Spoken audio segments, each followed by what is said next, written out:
Hello everyone, welcome to Tales of Light.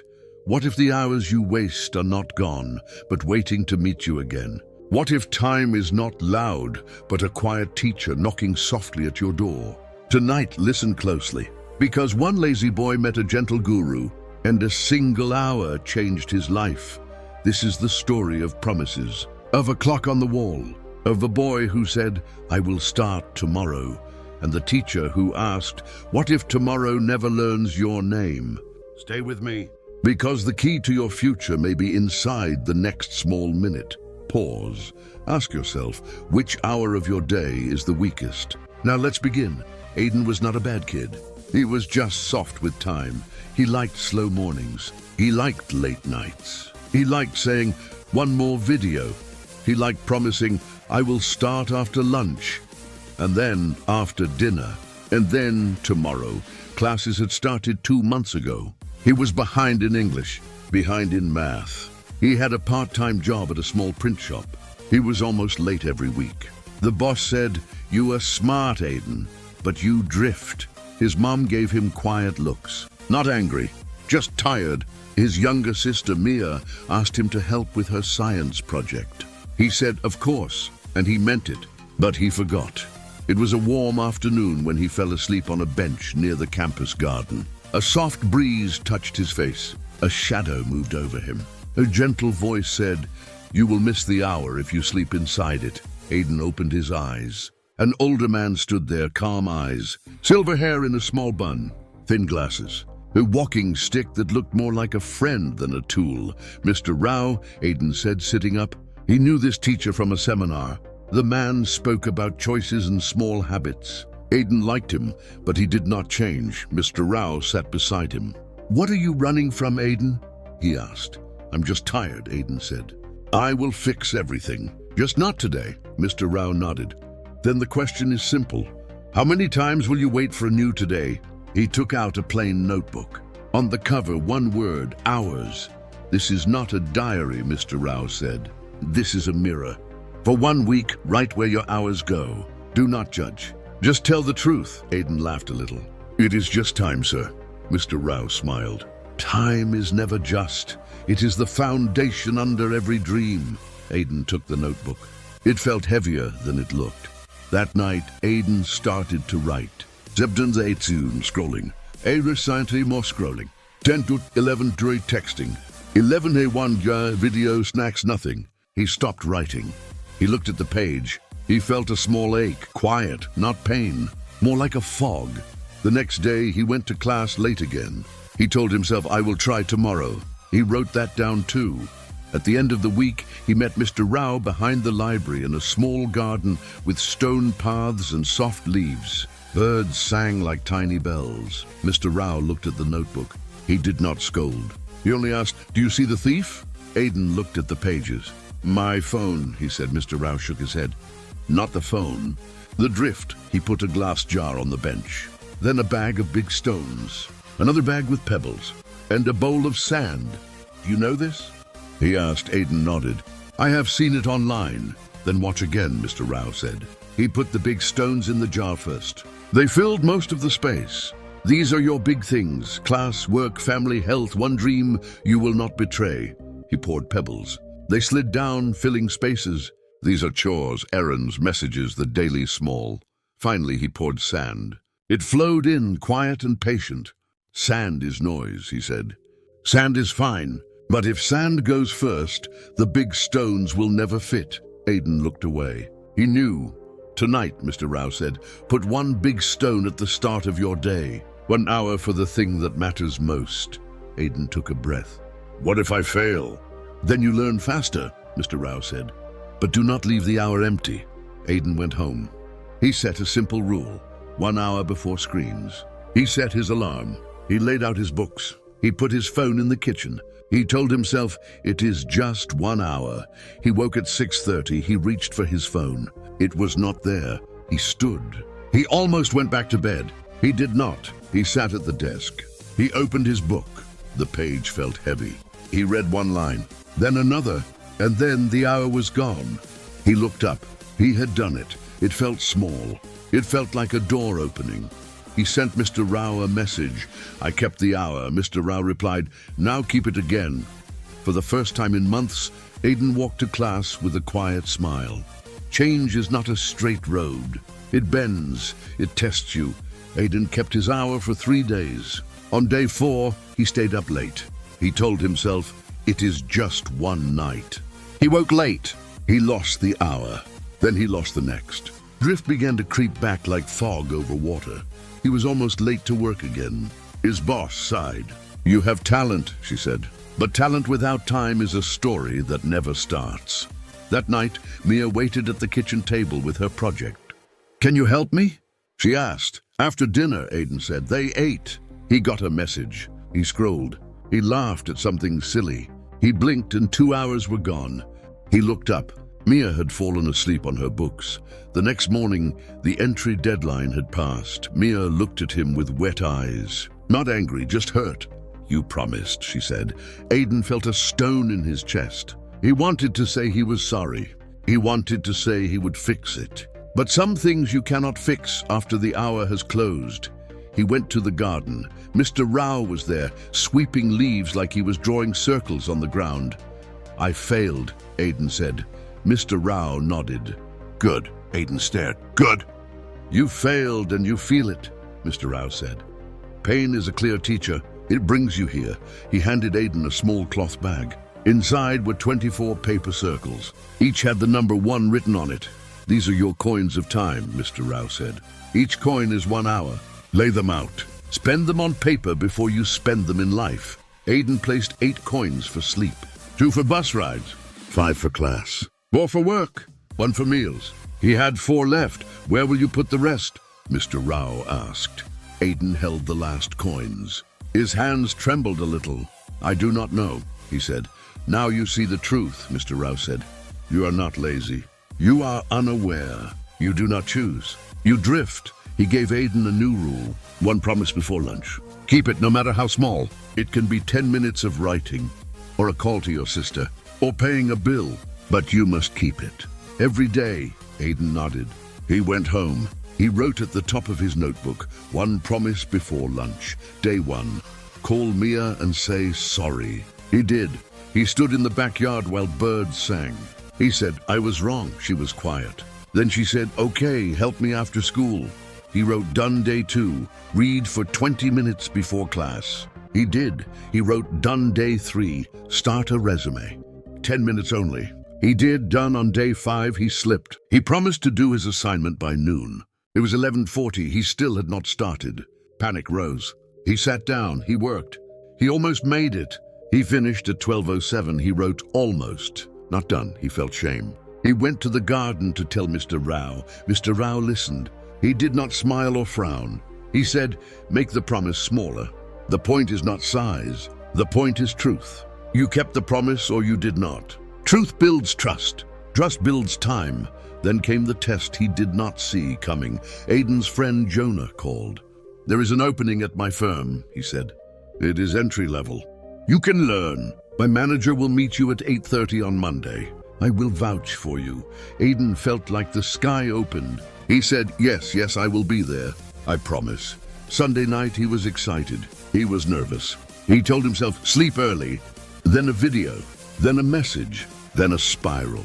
He did not notice the hour or the next. At 2:10 a.m., he finally slept. He woke late. The bus was gone. He ran. He missed the next one. He arrived at 8:51. The manager had left. Jonah stood in the lobby. His face was tight. He looked at Aiden. He said nothing. Aiden felt the world tilt. He wanted to explain. He wanted to say, this is not me, but it was. He walked down the stairwell and sat on the cold step. He covered his face. He thought of the coins, of the jar, of Mia's eyes. He thought of all the hours he had treated like wind. A door opened above him. Footsteps, a soft voice. This step is clean, Mr. Rao said. You can begin here. Aiden wiped his eyes. I keep ruining things, he said. I do not want to be this person. Then choose different, Mr. Rao said. Not big. Not tomorrow. Choose this minute. The next 5. The next 10. He took a small sand timer from his pocket. Flip this, sit, breathe, watch the sand. When it ends, do the smallest true thing. Aiden flipped the glass. The sand moved like slow rain. It was so quiet that he could hear his own breath. For the first time, time felt visible. It felt alive. When the last grain fell, he stood. He went to Jonah and said, "I am sorry. I was wrong. You trusted me. I broke that trust. I am going to change. You will see it, not hear it." Jonah's jaw relaxed a little. "I hope so," he said. Aiden walked outside into cool air. He took out his phone. He put it in airplane mode. He wrote 3 lines on a scrap of paper. First hour, sacred. One promise before lunch. Phone in another room. He went home to start again. That night, Aiden did not make a plan for next week. He made a plan for the next hour. He cleared his desk. He set out 1 book, 1 pen, 1 page. He took a shoebox and wrote on it, "Phone box." He put the phone inside and closed the lid. He placed the sand timer beside his notebook. He felt silly. He felt small. He felt ready. He flipped the timer and started reading. He underlined 1 sentence, then another. His mind tried to jump. He stayed. The glass emptied. He stood up. He stretched. He flipped it again. He wrote a paragraph, a small one, but it was honest. It was his. Then he did 1 more thing. He laid out tomorrow. Clothes on chair, bus card in pocket, water bottle filled, alarm clock across the room, not beside the bed. Book open on the desk, page marked. Note on the door, keep the first hour. He went to sleep early for the first time in a long time. Not from fear, from choice. The alarm rang. He stood. He did not think. He did not grab his phone. He walked to the desk. He sat. He breathed once. He began. The clock on the wall ticked. A soft sound, like a kind hand tapping the shoulder. Aiden did not chase motivation. He did not wait for perfect energy. He kept the hour. He made it sacred. Something shifted inside him. It was not fireworks. It was weight. It was trust. He was starting to trust himself again. At 7:30, he wrote to Mia, "Can I help tonight?" She wrote back a smile. At 8:10, he sent a message to Jonah, "I am sorry again. Please watch me for 2 weeks. If I do not show change, do not trust me." Jonah wrote back, "Okay, 2 weeks." Aiden met Mr. Rao in the garden after class. They sat in silence for a while. The leaves moved. The air was clear.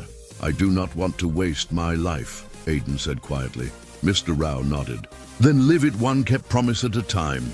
Aiden showed him the scrap of paper. First hour sacred. 1 promise before lunch. Phone in another room. Mr. Rao added a 4th line. He wrote gently, like he was planting a seed. "Lay out tomorrow tonight." He looked at Aiden.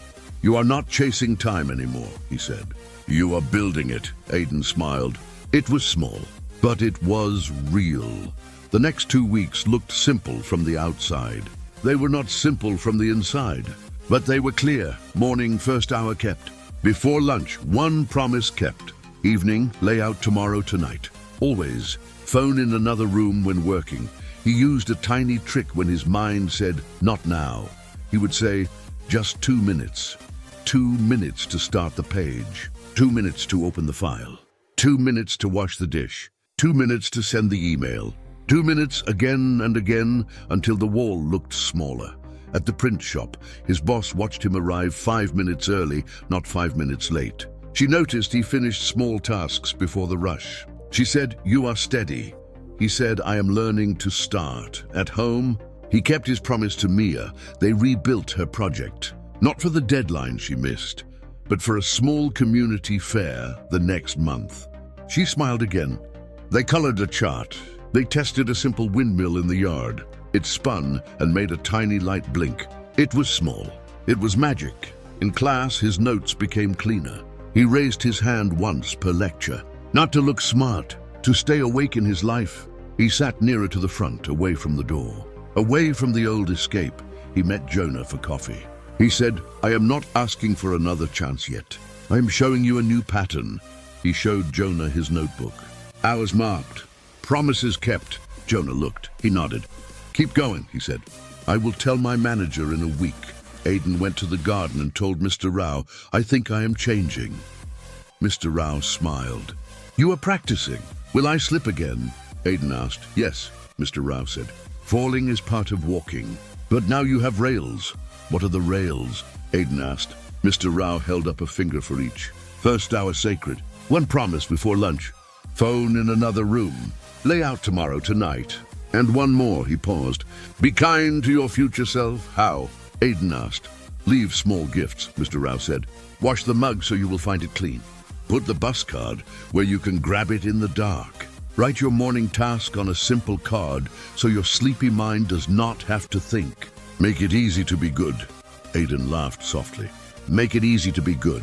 I like that. He began to notice the world more. The way morning light touches the side of a tree. The way the wind pauses before it changes. The way small things add up like pennies in the jar of a child. On the last day of the second week, Jonah called. My manager has another slot, he said. Can you come at 8:30 tomorrow? Aiden looked at his desk. Clothes ready. Bus card packed. Phone box closed. He smiled. Yes, he said. I will be there. He woke before the alarm. He kept his hour. He left early. He sat on the bus and watched the city wake up. He felt calm, like the ocean on a clear day. He arrived at 8:10. He waited. He breathed. He prayed a little, not with words, but with a hope. The manager met him at 8:30 sharp. They talked. Aiden told the truth. He said, I am not perfect. I'm practicing small honesty. I keep my first hour. I keep one promise before lunch. I do not trust my phone during work. I plan my next day at night. I can learn. I can show up. The manager looked at Jonah. Jonah nodded. The manager said, we do not need perfect. We need steady. Can you be steady? Aiden met his own eyes in the reflection of the glass. He thought of the sand timer, of Mia's windmill, of the coin hours on the bench. He said, yes, 1 hour at a time. He got the job. When he told Mr. Rao, the old teacher smiled. He took the wooden bead bracelet from Aiden's wrist, looked at it and slid it back on. Do you know why I gave you this? Mr. Rao asked. Aiden shook his head. It is not for luck, Mr. Rao said. It is a bell. Every time you see it, ask, what is the next honest minute? Then do that minute well. He handed Aiden the sand timer. Keep this too, he said. You do not need it forever. But some tools turn the invisible into something you can touch. Aiden stood in the garden, the world around him full and quiet. He felt something like gratitude. He felt something like courage. He was not chasing a big change anymore. He was living a small one again and again. This was the key to his life moral. Do not wait for motivation. Make a start so small that your fear has nothing to hold. Guard your first hour. Keep one promise before lunch. Put your phone in another room when you work. Lay out tomorrow tonight. Be kind to your future self. Time is not a wall you must climb. Time is a river you can step into, one honest minute at a time. If this story reached you, take 1 minute right now. Write one promise you will keep before lunch tomorrow. Make it small. Then guard your first hour like a door to your future. Tell me in the comments, what is the one promise you will keep today? And if this helped, like this video, share it with someone who needs a gentle push, and subscribe to Tales of Light for more stories that guide the heart and steady the mind. Your time is listening. Meet it with 1 honest minute.